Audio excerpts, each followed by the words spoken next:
nós vamos agora falar sobre direito do empregado doméstico. E eu explico por quê.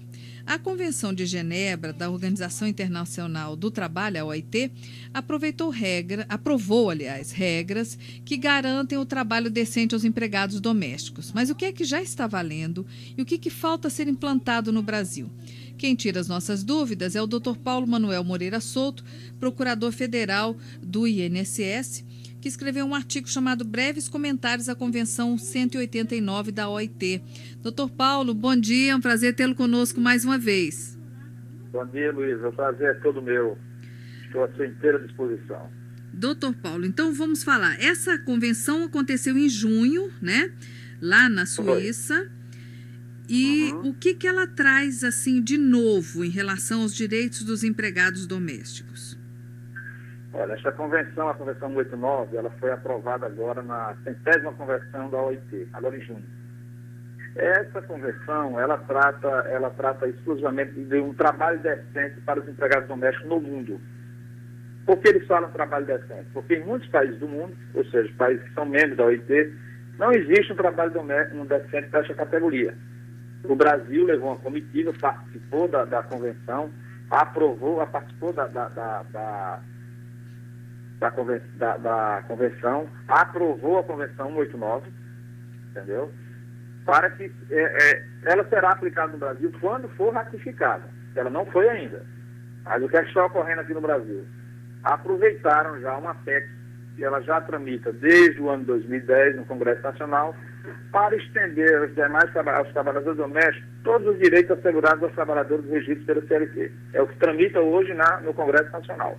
Então, atualmente, os empregados domésticos são regidos por uma legislação, vamos dizer assim, diferente dos outros trabalhadores. Eles têm menos direitos do que os outros trabalhadores. Eles são regidos hoje por uma legislação especial e pelo parágrafo único do artigo 7 da Constituição Federal. Domésticos, os seus direitos estão assegurados nessa legislação no parágrafo do artigo 7 da Constituição Federal. Certo. E aí, então, o que a gente já tem dessas normas que a OIT aprovou? O que já funciona no Brasil? É mais fácil dizer o que não funciona. Então vamos lá para o que não funciona. O que é que não funciona no Brasil hoje? O Fundo de Garantia hoje, o recolhimento do Fundo de Garantia para os empregados domésticos não é obrigatório. Com a aplicação dessa convenção aqui no Brasil, ele passa a ser obrigatório. Porque o artigo 7 da Constituição, ele quer estender que seja assegurado a categoria dos domésticos aqueles direitos assegurados a todos os trabalhadores normais, certo? Isso no mundo todo. Agora, o próprio artigo, ele bota uma particularidade. Quando possível, né? Quando possível, ele vai aplicar a convenção aqui no Brasil. Certo? Certo. Agora, essa questão do FGTS, a gente já tem a norma que, por enquanto, é facultativa, né? O patrão, ele pode passar a pagar o FGTS para o empregado doméstico se ele quiser, mas depois que ele começa a pagar, ele não pode mais interromper os pagamentos, não é assim? E aí, se tiver uma mudança, a ideia da convenção da OIT é que seja, então, obrigatório esse pagamento de FGTS? Exatamente, que ele seja obrigatório. E seja concedido ao empregado doméstico o benefício por acidente de trabalho, que não é extensivo aos domésticos hoje. Ou seja, seria uma alteração na Lei 8.213. Certo. Também concedendo o adicional de insalubridade, periculosidade aos domésticos. Então, adicional de insalubridade... E esses direitos não são difíceis de serem implantados. O cerne da questão está na questão nada de trabalho. Na questão Como se aplicar na jornada de trabalho a categoria. Na jornada. Por quê? Porque é de difícil fiscalização. Né? Certo. Porque o lar, ele é inviolável. Ele só pode Doutor Paulo, eu vou pedir para a nossa produção refazer a ligação, porque começou a dar alguma coisa aí na linha que a gente não está mais conseguindo entendê-lo. Então, vamos retomar aí o contato com o Dr. Paulo Souto, que é procurador federal, né? e voltamos então a conversar a respeito das decisões aí da Convenção da Organização Internacional do Trabalho em relação ao trabalho doméstico. Caiu a ligação, vamos retomar de novo o contato com o Dr. Paulo, né, que não está em Brasília, e ele tem um site que se chama www.direitodoméstico.com.br, www.direitodoméstico.com.br. Nesse site, a gente pode encontrar muita informação sobre direitos e deveres dos domésticos, modelos de formulários de contratação, de férias, de recibo, todas essas coisas. Então, anote aí, www.direitodoméstico.com.br. Doutor Paulo? Bom dia, Luísa. Continue. Vamos lá. Então, o senhor estava falando a respeito da jornada de trabalho do trabalhador doméstico, que é ainda muito difícil de ser fiscalizado. O que é que diz atualmente? Existe uma jornada de trabalho específica, por exemplo, 8 horas? Não. Hoje a categoria do empregado doméstico não tem uma carga horária definida em lei. Certo. Não existe. Até hoje não conseguiram implantar essa jornada. Com esta convenção, existe já no Congresso Nacional o projeto de se implantar a trabalho para a categoria. Agora, o próprio Ministério do Trabalho está vendo se retira este tópico da nova lei. Ou seja, não tem como, eles não estão vendo ainda um meio como implantar a jornada de trabalho para a categoria. Não tem como. Não tem como fiscalizar. Não adianta a categoria ter uma jornada de trabalho e que não tem um meio de fiscalizar se realmente o empregado está trabalhando as 44 horas semanais. Uhum. Porque ele pode muito bem ter aquela jornada, trabalhar 60 horas e não tem como provar que trabalhou 60 horas. Certo. Então, o Ministério do Trabalho, ele está vendo que é o único empecilho que existe para estender todos os direitos aos domésticos, exceto a jornada de trabalho. Mas ainda está em tramitação no Congresso Nacional. É o único, eu particularmente vejo que será o único problema. Se aplicar a convenção totalmente aqui no Brasil, seria a aplicação da jornada de trabalho. Nos demais, não. Nos demais tem como se aplicar. De fácil aplicação. Agora, a jornada eu acho muito complicada. Agora, o Brasil, em relação a outros países, sobre direitos do empregado doméstico, como é que nós estamos, hein, doutor Paulo? Estamos muito avançados. Estamos muito avançados. Talvez seja um dos países do mundo onde os direitos dos domésticos são previstos na Constituição Federal. Nos demais países não existe nenhum. Alguns têm uma legislação ou outra, mas nós temos uma legislação especial da categoria desde 1973.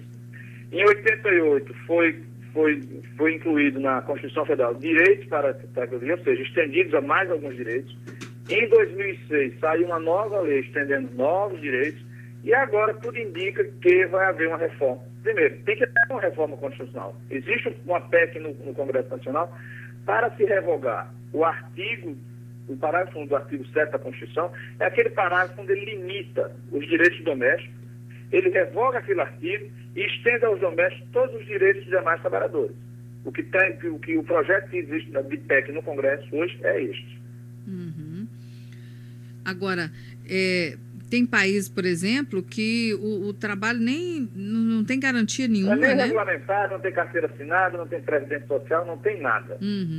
Essa convenção, ela é mais para os países que ainda não regulamentaram a profissão. Certo. Porque a convenção é tão clara que ela diz que aqueles artigos dessa convenção são aplicados aos Estados-membros quando possível. Não é que seja obrigatório você dizer, não, vai ter que aplicar tudo, não. Quando for possível, você aplica todos os direitos. É aí onde eu vejo que a jornada de trabalho é onde vai estar o problema. Agora... Não é obrigatório você implantar, não é obrigatório. É quando possível, quando houver possibilidade. A convenção é bastante clara. Certo. Agora, por outro lado, acaba ficando muito solto também quando não tem um prazo, né, doutor Paulo? Fica ao critério dos congressistas, né? Eu vejo, o que eu estou vendo hoje é que alguns deputados, senadores, querem ser o pai da criança. Mas depois dizer, não, fui eu que estendi a essa categoria os benefícios da convenção, 189. Agora, cuidado que a aplicação total dessa convenção aqui no Brasil pode ser a extinção da categoria. Porque se não houver um estudo bem detalhado, como vai ser implantado, porque hoje a gente sabe que muitos empregados domésticos estão sem carteira assinada, estão na informalidade. Muitos empregados, não são poucos não. E se for implantado N direitos para a categoria, o empregador não vai querer, ele vai optar por quê? Por uma diarista. Ele contrata uma pessoa 2 dias na semana para trabalhar em sua residência e não tem nenhuma obrigação trabalhista para essa pessoa. As obrigações previdenciárias são do próprio prestador de serviço, e não do tomador, que seria o empregador. Pode haver uma informalidade maior. E não, porque o governo se pretende hoje é acabar com essa informalidade. Mas se não tomar cuidado, o tiro pode sair pela culatra. Certo. Agora, é bom a gente frisar aqui quais são os direitos que o trabalhador doméstico já tem no Brasil. Então, no Brasil, vamos lá. Carteira assinada para começo de conversa, né? Carteira assinada. Tem que ser assinada com 24 horas após a admissão. 24 horas. Então, nada de, você trabalha 3 meses de experiência, depois eu assino. Não, isso não existe. Tem que ser com 24 horas. 24 horas admitiu, pega a carteira, 48 horas, entrega de volta já assinada. Aí o que é que o empregador deve fazer? Ele deve registrar na carteira um contrato de experiência. Ele bota nas posições gerais. Esse contrato de folhas tais é a título de experiência por 30 dias, ou 45 ou 70. Ele não pode, a prorrogação desse contrato não pode ultrapassar os 90 dias. Ele tem todos os dias, ele é segurado obrigatório da Previdência Social. O que é que significa isso? Que o empregador doméstico tem que recolher a contribuição previdenciária desse empregado. Ou seja, tem que recolher o seu INSS. Sendo facultado o empregador, descontar a parcela do empregado. Certo. Hoje a contribuição é de 20% sobre o salário mínimo, de 20 a 23%.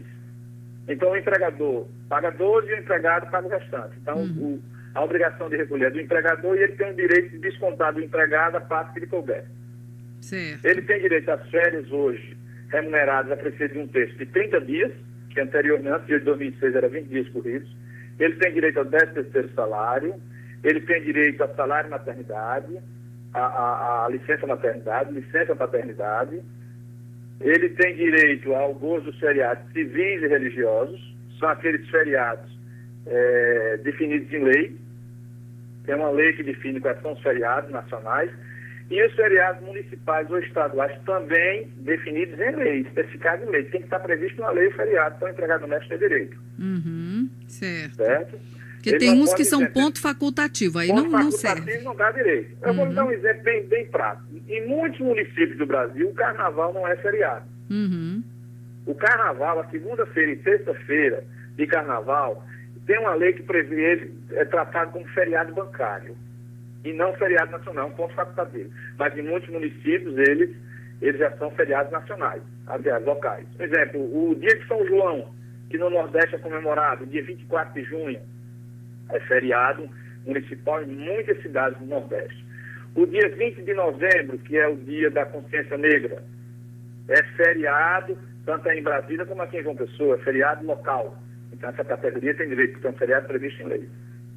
Eles têm direito ao repouso semanal remunerado de 24 horas, ou seja, um dia na semana, preferencialmente aos domingos. Se você quiser que seu empregado trabalhe no domingo, não, você vai trabalhar hoje, que é domingo, exemplo, e você vai folgar amanhã, que é segunda-feira. Não tem problema nenhum. Se você pegar o seu empregado, botar para ele trabalhar no feriado, não, você vai trabalhar hoje no feriado 7 de setembro, como exemplo, e você vai folgar amanhã, dia 8 de setembro. Se houver a folga, a compensação, não há obrigatoriedade de pagamento desse dia trabalhado. Entendeu? Certo. Muito bem. E tem os benefícios da Previdência Social, aposentadoria, auxílio doença. Hoje a categoria já tem muitos direitos. Muito bem. Quem quiser conferir, pode entrar no site, né, doutor Paulo? Pode entrar no site direitodoméstico.com.br. direitodoméstico.com.br. Lá está disponível toda a legislação, as dúvidas que o internauta quiser tirar, pode tirar lá mesmo. É tudo gratuito, tudo é de graça. Ele não paga nada, o acesso é muito simples. Ele acessa e tem acesso, então não só dos direitos dos empregados domésticos, mas também das donas de casa, os direitos previdenciários das donas de casa e das diaristas. Porque a gente tem que lembrar que todo direito implica um dever também, né? Exatamente, porque muitas vezes o empregado pensa que só tem direitos, né? Mas ele tem muitas obrigações. O empregador precisa saber quais são os direitos dele. porque ele muitas vezes esquece de saber dos próprios direitos e não sabe dos empregados e dos seus. Hoje eu vejo empregados domésticos muito mais informados do que o próprio empregador doméstico. Eu tenho uma coluna semanal no jornal aqui na cidade, onde eu tiro dúvidas dos leitores. Eu recebo dúvidas de empregadores que eu digo, eu não acredito que essa pessoa não saiba disso. Já recebo outras de empregados que são consultas bem formuladas, bem embasadas, até questionando coisas que têm duplo sentido. É muito interessante. O assunto no Brasil é pouco explorado. Você vê que é um assunto que parece que se tem medo. Eu sempre defendia a tese de que se o Ministério da Previdência e do Trabalho divulgasse melhor os direitos da categoria, a relação do trabalho seria bem mais tranquila. Porque hoje ninguém tem informação dos seus direitos. É verdade. Informação é uma arma e tanto, né, para a gente andar direitinho, ter tudo assegurado, e quando todo mundo tem consciência dos seus direitos e dos seus deveres, aí os conflitos são bem menores, né? Tem muita gente que está falando, não, a implantação, a convenção vai ser um desastre. Não, se for bem trabalhado, não vai haver desastre nenhum. Tem que ser bem trabalhado. Isso é como você disse. Tem que se informar como é que vai ser implantado, as consequências. Agora, no Congresso Nacional, o negócio está tramitando, eles estão tramitando além, eles querem aprovar uma coisa onde a Convenção 89 ainda não foi ratificada ainda totalmente, não. Eles já querem aprovar aqui, uma coisa que ainda está aguardando a aprovação lá em Genebra. É que você não encontra hoje, eu não encontrei ainda, ela traduzida para o português. A Convenção 89 eu encontrei ela fiz a tradução, mas em português eu não encontro ainda. Ou seja, não foi traduzida ainda. Certo. Muito bem, doutor Paulo Souto, olha, muito obrigada pelas explicações e orientações aqui conosco, viu? Um grande abraço e que o senhor possa continuar ajudando muita gente aí com o seu trabalho. Pronto, e quando precisar,